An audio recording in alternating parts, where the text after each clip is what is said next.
Ang kwentong ito ay hango sa totoong buhay. Karanasan ito ng barkada ng tatay ko na itago na lang natin sa pangalang Agapito. Taong 1978, Mahaplag, Leyte.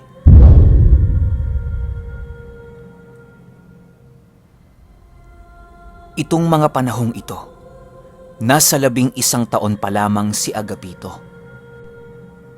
Kasalukuyang ipinagdadalang tao ng kanyang ina ang panghuli niya sanang kapatid. Bale, pang-apat itong si Agapito sa kanilang pamilya. Masaya naman ang takbo ng kanilang buhay. Tipong, simple lang pero hindi naman sila nagugutom. Ang pinakapaboritong gawain nitong si Agapito ay yung magtampisaw sa ulan sa tuwing malakas ang buhos nito. Di naman gaano kalakihan ang kanilang bahay. Kahit kulang sila sa gamit, hindi problema yon. Ayon kay Agapito, lumaki siya sa kanilang tahanan na hindi siya nakakaranas na gumagamit ng kahit mesa man lang sa tuwing kakain sila. Kasalukuyang 40 na ang edad nitong si Agapito nang ikinuwento niya ito. Ayon sa kanya, isang araw habang namumulot siya ng mga maliliit na sanga ng puno upang gawing panggatong sa lulutuin nilang kanin, ay meron siyang nasipat na isang malaking daga na hindi gumagalaw. Tinitingnan niya ito pero kapansin-pansin ang pagkakapikit nito. Nakapikit lang ang daga na animoy. Meron itong butas sa kanyang mga mata. Meron din itong mahabang buntot na merong balahibo. Nangingitim din ang kulay ng dagang yon at nangangalingasaw na ang amoy. Agara naman ang pag-alis dito ni Agapito sa kadahilanang masusuka siya sa amoy ng dagang yon. Matapos yan ay pumasok na ito sa kanilang silid upang ipagsabi ang kanyang mga nakita. "Tay, merong malaking daga dun sa may mangga.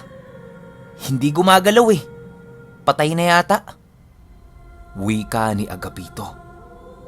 Ha? Gaano kalaking daga? Tanong ng tatay niya. "Halos kasing laki na yata ng pusa yun, tay." Sagot ni Agapito. Hindi na kumibo ang tatay niya at dali-daling pinuntahan ang lugar na tinutukoy ng kanyang anak. Pagdating ng ama ni Agapito roon, ay wala itong nadatnan na kahit anong nilalang na naroon sa mangga. Ang tanging nadatnan lang nito ay ang bakas ng nangangalingasaw na amoy sa paligid. Napakunot na lamang ang noo nito dahil sa alam niyang dahan-dahan ng inaaswang ang kanyang asawa. Lumipas ang ilang araw at patuloy pa rin ang pagpaparamdam ng dagang yon. Sa tuwing hapon at gabi, nakikita ito ni Agapito na tumatakbo di kalayuan sa kanilang tahanan. Tinititigan lang naman niya yon at hindi niya na ito pinagsabi dahil wala namang ginagawa ang dagang yon. Sumapit ang umaga ng mismong araw na yon. Nagpaalam itong nanay ni Agapito na may bibilhin lang siya sa baryo. Umagang umaga pa yon at wala namang dapat ipangamba ang kanilang pamilya. "Mahal, pupunta muna ako ng baryo ha. Bibili lang ako nito." Wika ng nanay ni Agapito habang pinapakita ang telang isinusulsi niya. Tumangulang naman ang kanyang tatay at nagwika ito ng, O sige, basta mag-iingat ka ha. Matapos yan ay umalis na nga itong nanay niya at tinahak na nito ang daan papuntang baryo. Si Agapito naman at ang kanyang mga kapatid ay bumalik na sa paglalaro sa kanilang bahay. Ang tatay niya naman, bumalik na sa likod ng kanilang bakuran upang ipagpatuloy ang kanyang pagtitiak ng kahoy. Lumipas ang ilang oras at nakabalik na nga itong nanay ni Agapito. Masayang masaya yun dahil sa marami itong nabiling tela sa murang halaga. Di naman ito pinansin nila Agapito dahil baka ganun talaga ang ipinaglilihi ng kanilang ina. Napangiti na lamang itong tatay niya dahil masaya rin ito para sa kanyang asawa. Sumapit ang gabi ng mga araw na yon at doon na nga nag-umpisa ang kalbaryo ng pamilya ni Agapito. Yung dagang nasisilayan ni Agapito ilang araw na ang lumipas, ay pansin niyang papalapit na ito ng papalapit sa kanilang bahay. Hanggang sumapit ang araw na yon. Mag-aalas 11 na ng gabi nung mga panahong yon, nang biglang nagsisisigaw ang kanyang ama. Nagising naman silang lahat kaya dali-dali silang pumunta sa silid na kung saan naroon ang kanilang pamilya. Itong tatay niya galit na galit habang hawak-hawak ang kanyang pana. Demonyo! Pasalamat ka at hindi ka tinamaan! Bumalik ka pa ditong demonyo ka! Magkakamatayan tayo! Sigaw ng tatay niya. Gulat na gulat itong magkakapatid dahil sa inasal ng tatay nila. Halos mapuno na ng mura ang kanilang pamamahay noong mga oras na yon. Yung nanay niya, kitang-kita niya nakagagaling pa lang sa pag-iyak dahil meron pa itong mga bakas ng luha. Nakahawak lang yon sa kanyang tiyan at hindi ito gumagalaw sa kanyang pagkakahiga. Agara namang nilapitan ng magkakapatid ang kanilang ina upang kahit papaano ay maibsan ang sakit nitong nararamdaman. Yung tatay nila hindi mapakali sa kanilang bahay at palibot-libot yon sa loob. Sa silid, kwarto, kusina ay nilibot nito upang tingnan at hanapin ang dagang yon kung sakaling naroroon. Isang linggo ang lumipas at wala nang naging paramdam ang dagang yon. Kung meron man ay nasa malayo lang ito at animoy nagmamasid sa kanilang tahanan. Hanggang sa dumating ang punto na bumalik na naman ito sa pamamahay nila Agapito. Habang dumaraan ang mga araw, ay napapansin nila ang kanilang ina na panay ang punta ng baryo. Kesyo may bibilhing ganito, may bibilhing ganyan. Basta, napakaraming dahilan sa kanilang tatay. Di naman nila ito pinagbabawalan dahil umaga naman.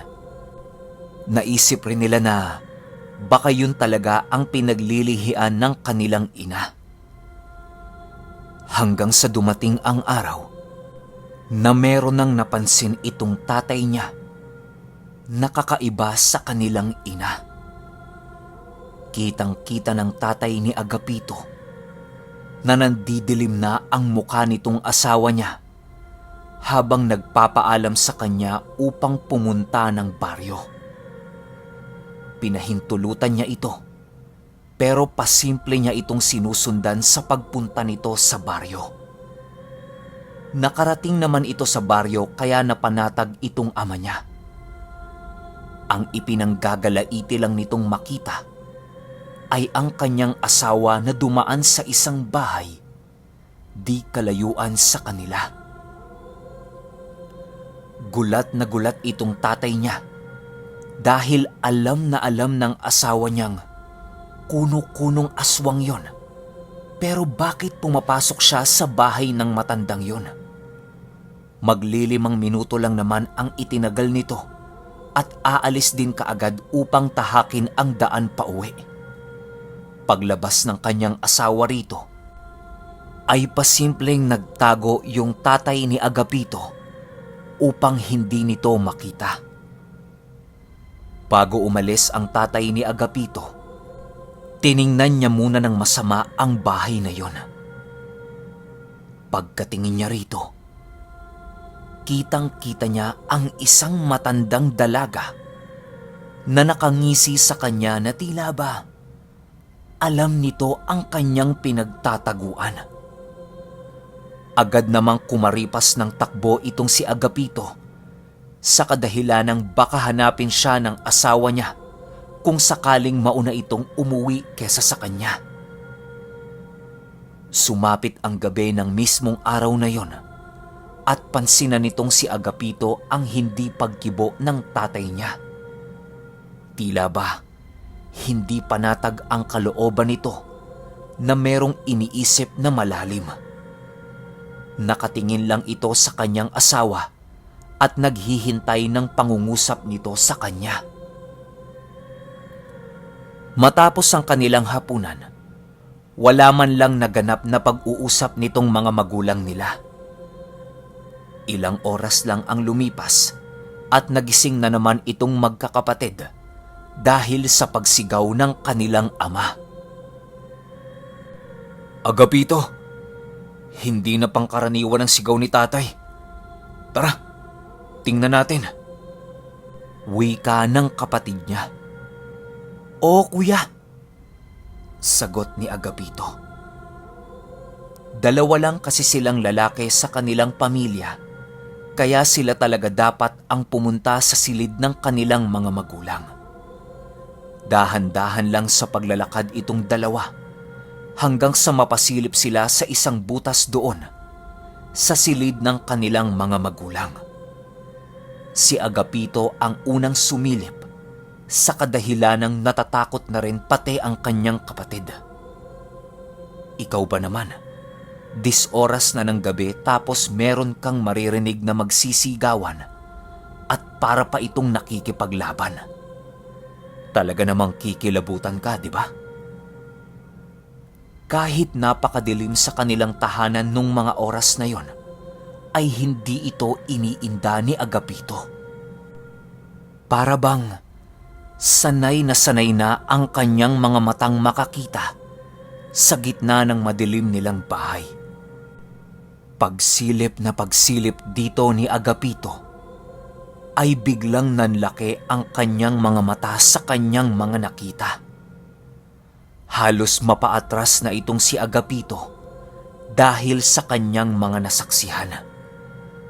Bigla silang binalot ng napakasangsang na amoy na halos mapuno na ang kanilang bahay. Yung kuya niya, bumalik na sa kanilang silid upang bantayan ang kanilang mga kapatid. Sumilip lang itong si Agapito hanggang sa natapos ang mga kaganapan doon sa loob ng kanilang bahay. Ilang minuto lang ang lumipas, binalot na ng katahimikan ang silid ng kanyang mga magulang. Ang tanging naririnig na lang doon ni Agapito ay ang mahinang paghikbi ng kanyang ama at ina. Maging siya rin ay napaiyak na dahil sa awa sa kanyang mga magulang. Ayon kay Agapito, ang kanyang nakita noong mga oras na yon ay ang dagang palagi niyang nasisipat sa kanilang bakuran. Kitang-kita niya ang malapusang daga na nasa kanilang bahay. Bigla yung tumalon sa tatay niya at naging dagang gaaso na ang laki. Matapos yan ay nasangga ito ng kanyang tatay, gamit-gamit ang kanyang pana. Doon na naganap ang pagtutuos nitong dalawa ng nag-anyong aswang na ang dagang yon. Ang nanay naman niya ay nagsisiiyak na dahil sa takot at sakit ng tiyan. Paglalarawan ni Agapito sa nilalang, meron itong napakahabang dila. Nanlilisik ang mga mata nito. Kulay itim ang balat. Mahahaba ang mga braso at meron itong nagsisitalasang kuko. Wala yung pakpak. Bagkus ay meron itong paang animoy sa isang pusa. Marami din yung balahibo sa katawan at hindi yun nakakatayo. Bagkus ay gumagapang lang. Nang makita yon ng kanyang ama, ay nagsisisigaw na ito upang palakasin ang kanyang loob na harapin ang nilalang na yon. Wala siyang pagpipilian kung hindi ang labanan ang nilalang na yon hanggang kamatayan. Pagsunggab ng nilalang sa kanya, ay kinalmot nito ang kanang mata niya na naging sanhi upang mabulag yon. Hindi ito iniinda ng kanyang tatay at parang wala na itong pakialam sa kanyang sarili. Hinampas niya ng hinampas ang nilalang na yon, gamit-gamit ang kanyang pana. Nakakailag naman ito at pansin na pansin ni Agapito na nakangisi pa yon habang umiilag. Hanggang sa umatake ulit ang nilalang na yon at kinalmot-kalmot ang tatay niya. Halos magkanda-ubos na ang gamit nila sa loob ng silid dahil sa labanang naganap. Kahit papunta na ang pagbubuno nilang dalawa sa asawa niya, ay pilit pa rin itong nilalabanan ng tatay ni Agapito. Dumating din sa punto na nakalapit ang dalawa sa nanay ni Agapito. Habang sinasakal ang tatay niya, ay dahan-dahan namang nilalapit ng aswang ang kanyang kamay upang hawakan ang buntis nitong asawa. Di nagpatinag ang tatay ni Agapito at agad naman itong hinawakan ang kamay ng aswang kahit sakal-sakal pa siya nito. Wala yung pake kung hindi siya makahinga. Basta ang mahalaga ay hindi nito mahawakan ang kanyang asawa. Sa oras kasi na mahawakan yon ng aswang, ay tagumpay na ito sa kanyang nais. Agad namang itinulak ang aswang, kaya medyo nakalayo-layo na sila sa kung saan naroon ang nanay ni Agapito. Matapos yan ay umakyat ang aswang na yon at bumuelo ito para sugurin ulit yung tatay ni Agapito. Nung bubuelo itong tatalo na, agad namang kinuha ng tatay ni Agapito yung pana niya. Pinana niya yon at tinamaan ito sa kanyang pisngi. Tagos ang panang yon at tumakas naman kaagad ang aswang habang nag-aangil dahil sa sakit nitong nararamdaman. Nag-anyong dagayon tapos tinanggal nito ang pana sa kanyang pisngi habang lumalabas ng kanilang tahanan. Matapos yan ay napaupo na lamang itong tatay ni Agapito sa tabi ng kanyang asawa dahil sa tindi ng mga sugat nito. Nag-iyakan ang mag-asawa at kitang-kita ng dalawang mga mata ni Agapito ang pagtakip ng bibig ng nanay niya upang hindi nila marinig ang pag-iyak nito. Bigla namang may tumulong dugo dito sa nanay niya. Pagtingin ng mag-asawa dito, napahagulgol na lamang sila sa iyak at awa para sa kanilang anak na hindi pa nila nasisilayan. Alam nilang patay na yon sa kadahilanang napasok na ang bahay nila ng demonyo. Halos bagsakan ng langit at lupa ang mag-asawa dahil sa pagkawala ng kanilang bunsong anak. Di natulog ang kanilang mga magulang noong gabing yon dahil sa pagbebenda sa mga sugat ng kanyang ama. Kinaumagahan, gulat na gulat ang mga kapatid ni Agapito dahil sa mga sugat na natamo ng kanyang ama. Ang tanging sagot ng mga ito sa kanila ay naaksidente umano siya kagabi nang sinubukan niyang ayusin ang bubong ng kanilang bahay. Di na nagpumilit ang mga ito na magtanong dahil sa iritable ang tatay nila noong mga oras na yon. Pero alam ni Agapito ang buong pangyayaring naganap nung gabi. Itinago niya na lamang ito sa kadahilanang ayaw niya nang palakihin pa ang problemang kinakaharap ng kanilang pamilya. Ilang araw lang ang lumipas, nagtapat na itong nanay nila na nakunan siya sa kanyang ipinagdadalang tao. Labis-labis ang kalungkutan ng kanilang pamilya nang mabalitaan nila ang masamang balita. Yung tatay niya ay tila ba meron itong gustong marinig maliban sa ipinagtapat ng kanyang ina. Sumapit pa ang 3 araw. Nabalitaan nilang patay na ang matandang dalaga di kalayuan sa kanila. Ilang araw nang sinusubaybayan yon ng kanyang ama at kitang-kita nito ang pamamaga ng pisngi ng matanda. Sa tuwing magkakasalubong ang tatay ni Agapito at yung matandang dalagang yun, ay iwas na iwas ito sa kanya habang hinahawakan ang namamaga nitong pisngi. Di ngayon makatingin sa ama ni Agapito at animoy nawawala ang ulirat nito sa tuwing magkakasalubong silang dalawa. Hanggang sa bigla na lang yung namatay na walang iniindang karamdaman bukod sa namamaga nitong pisngi. Labis-labis ang tuwa ng ama ni Agapito nang marinig ang balitang yon. Tila ba nagagalak pa ito na merong namatayan sa kanilang baryo. Agad niya naman itong pinuntahan at nakiusyoso rito habang nakangisi.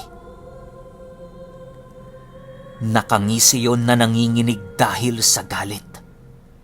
Napakaraming mga kamag-anak ng matandang yon ang nagsisulputan sa bahay nito. Pag-uwi ng tatay ni Agapito ay nagwika ito ng, Magsihanda kayo. At aalis na tayo sa mismong araw na to. Lilipat tayo sa ibang lugar. Wala nang masyadong maraming tanong. Bilisan nyo na! Wika ng tatay niya. Matapos yan ay umalis na ito at tinahak ang daan patungo sa bahay ng matandang namatay. Bigla itong pumasok si Agapito at kitang-kita niya ang pagtitig ng mga kamag-anak ng matandang yon na napakasama. Sa bawat hakbang niya papalapit sa kabaong ng matanda ay ang pagsunod ng mga titig ng kamag-anak nito sa kanya. Matapos yan ay paunti-unting kinuha ng tatay ni Agapito ang kanyang talibong na nasa kanyang tagiliran. Nang makalapit na siya sa kabaong, ay dinuraan niya yon ng 3 ulit. Mga wala kayong kwenta! Mga demonyo! Ano? May gagawin kayo? Sige! Para magkamatay na tayo dito! Wika ng tatay ni Agapito. Nag-aangil lang ang lahat ng kamag-anak ng matandang dalagang yon habang nakatingin dito sa ama ni Agapito. Matapos yan ay inilabas na nito ang kanyang dalang talibong habang naglalakad papalabas ng bahay. Kitang-kita nito ang pag-atras ng mga nilalang habang papalapit siya sa may pintuan. Awa naman ng Diyos, nakalabas silang dalawa ng buhay. Habang naglalakad ito papalayo doon sa bahay ng matanda, ay merong sumigaw ng, Papatayin namin kayo mamayang gabi! Di na ito pinansin ng tatay niya, bagkus ay kumaripas na yon ng takbo. Hanggang sa makarating ito sa kanila at wala na yung sinayang panaoras. Agad din silang umalis sa lugar na yon, kaya napadpad sila rito. Matapos nilang mapadpad sa lugar namin, ay ang pagkamatay ng kanilang padre de pamilya. Walang makapagsabi kung ano ang naging sanhi ng kamatayan nito. Pero alam ni Agapito sa kanyang sarili na malaki ang posibilidad na ang pumatay sa kanyang ama ay yung mga kamag-anak nung matandang dalaga.